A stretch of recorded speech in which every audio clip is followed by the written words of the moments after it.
Alright guys, this is going to be a quick review of a new pickup I just received a few days ago. Actually, those were not released in the States yet, and I'm not sure if they're actually going to release those at all. I haven't seen any news about that or any feature information, but for now this is the international release, and I was able to purchase it at Sneakers and Stuff, the Swedish website. This is the 2014 Reebok Pump Graphlite Vintage, and vintage they're calling it just because of the vintage look. They kind of like added a little bit of yellowing on the midsole. Most of the materials have a vintage look. I wouldn't say they're completely vintage or they're not 100% accurate, but they're pretty close for the most part. Okay, so as the beginning, we're getting this new Reebok Classics box. What other pairs we've seen in this? It's the brand new, just released Insta Pump Fury, the original look. These were released in the States, but very limited. Of course, there were more largely available overseas as well.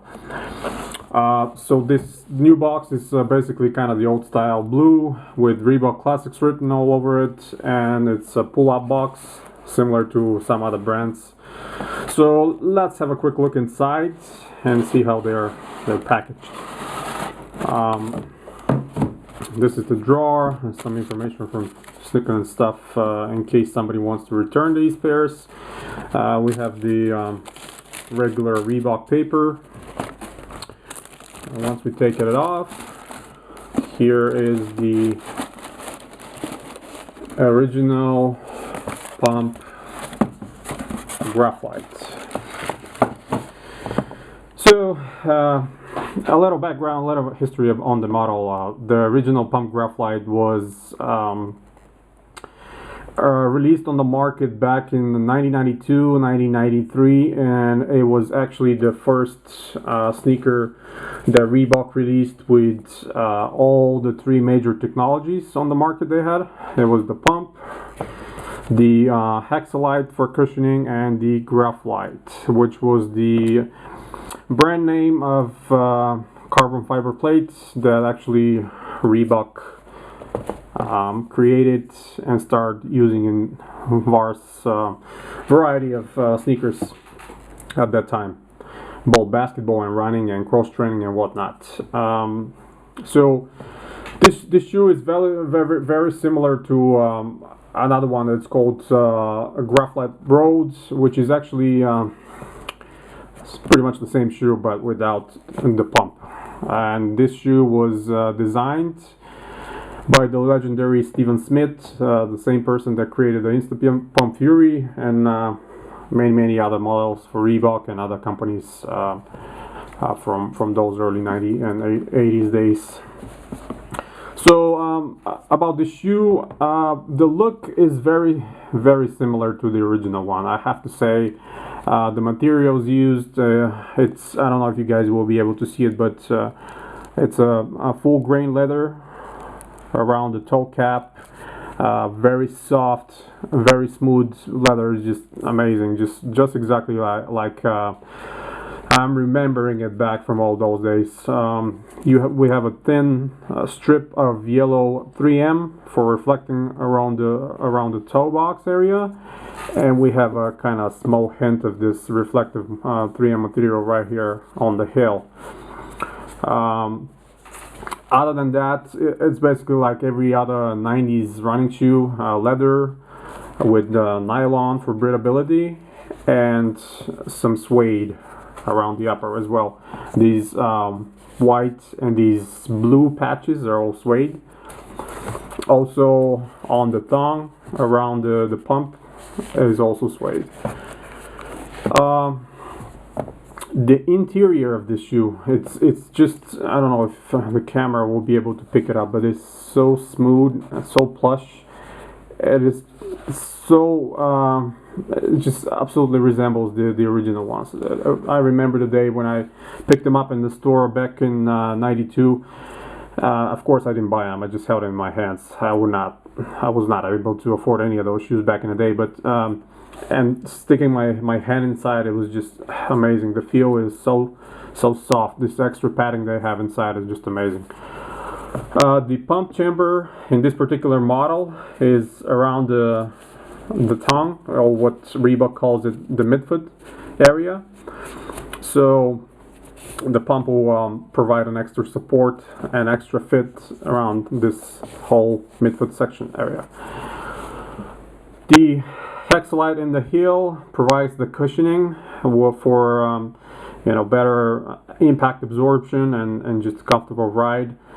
And colors in this particular sneakers are very similar to the original one. We have the white, so we have the purple, we have the yellow, and this sort of checkerboard match that resembles the Graphlite.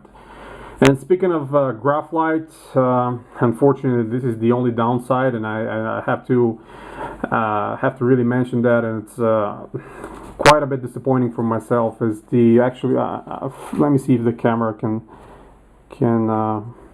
pick this up. This is actually not Graphlite.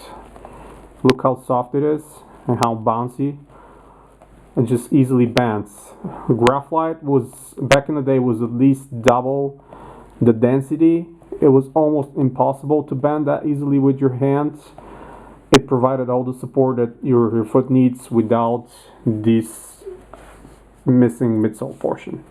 And this is not Graphlite. This is just a TPU plastic shank that is quite thin, and it's just painted over with this checkerboard black and white just to resemble the Graphlite. I don't know why Reebok went down the roads. Usually they're pretty accurate with all their vintage and all their retros so far. They've been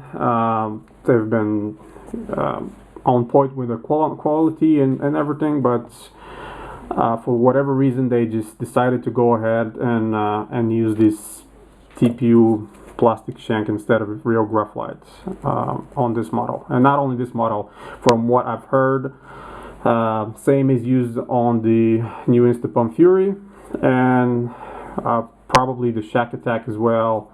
You guys know, so most of the young people will not find the difference, but for myself, that actually I've held many of those models in my hands, and I had many of those models back in the 90s. I know exactly how Graphlite feels like, and I know how exactly Graphlite should feel like and looks, and this is definitely not a Graphlite. So Reebok, please fix this.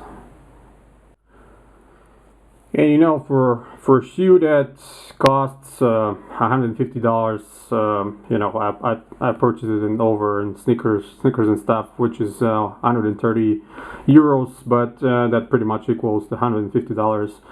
I was super excited about this release. This shoe have never been re-released in its original form, the way it was made back in the early 90s. And judging by the early pictures, I was super excited to get this one.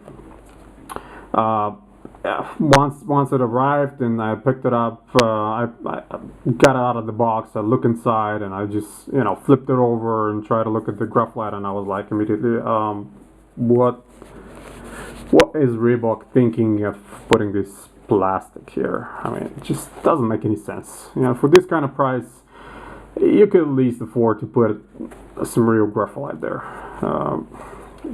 But at the end of the day, it is what it is. We can't change anything. We just can put our words outside. So hopefully somebody from Reebok will see that and be like, hey, it's just we can't let down our best fans out there. So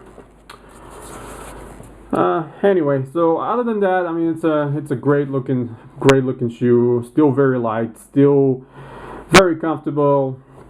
I tried it on. It's just amazing rides. I'm not too sure about the support. I'm definitely not going to use it to run. Those were amazing runners back in the old days. You know, right now they're more like a casual shoe. But even just walking around, I'm not too, you know, not too convinced that the support will be enough for you to stand on your feet for a couple hours, walk around the mall or whatever, and you're still not going to feel the pain on your Achilles or your arch area on the shoe, on the feet. But yeah, like I said, it is what it is. It's our decision to buy, and at least you know, I have the chance to hold this model again in my hands and have it in my collection, since, you know, I was never able to cop and never able to buy it back in those days. It's just impossible. This model was so expensive that it was almost the salary of my mother for a month. So that would never happen. You know, now at least I have the chance to buy it and, you know, have it in my collection. And if I'm gonna use it actually and walk around and you know, put it on my feet, I'm not too sure. You know, I have a large number of kicks that I keep in the rotation, but this one I like a lot. If I can double up further down the road and pick up another one for a lot lower price, I'll probably use it to walk around. But for now, it's just gonna stay DS in my collection, and you know, I'm just gonna enjoy it. But you know, just look at the details in this shoe, man. Look at this collar area here. This pattern put on. It's just amazing. I just wish they kept the same overall feel and quality around the whole concept of the shoe. You know, the inside so plush, so soft and nice, and this tongue from the inside is just oh, it's just amazing. And this area here and the suede plus the full grain leather, just it was a great concept back in the day, and it still looks amazing to me. Again, the only downside is the lack of graphite, but you know, whatever. I'm just gonna stop talking about it and try to forget. We have the nice stitching Reebok at the end of on the heel, and yellow pump, of course, with a release valve. This is the old style pump. For most of the runners, it was just covered with this synthetic material, and it's just soft fabric. It was pretty good. So, well, thank you for viewing this first video. There'll be a lot more coming. I promise you that. I have a few more pickups that I'm gonna review, and then on the way will be my whole collection. I have probably over 100 pairs right now. I'm not too sure, haven't counted them, but you'll definitely see a lot of good stuff there. Not only Reebok, not only Nike and Jordan, but pretty much all kinds of brands. I buy what I like. I don't follow the hype. I do not care if the celebrity wears a pair or, you know, somebody important to someone. I just don't care about that. It's, for me, it's strictly nostalgic factor. The way I remember those sneakers back in the day, the way I've seen them, and the way I always wanted them, and now they're, you know, they're coming to us. So whatever I like, I buy and I enjoy. Alright, so I hope you guys enjoyed that. Thank you for your support, and please visit the collectedkicks.com. This is the website that you guys know. It's DJ has his website, and I'm the one of the writers for the Reebok section. Thank you very much. Until next time. Goodbye.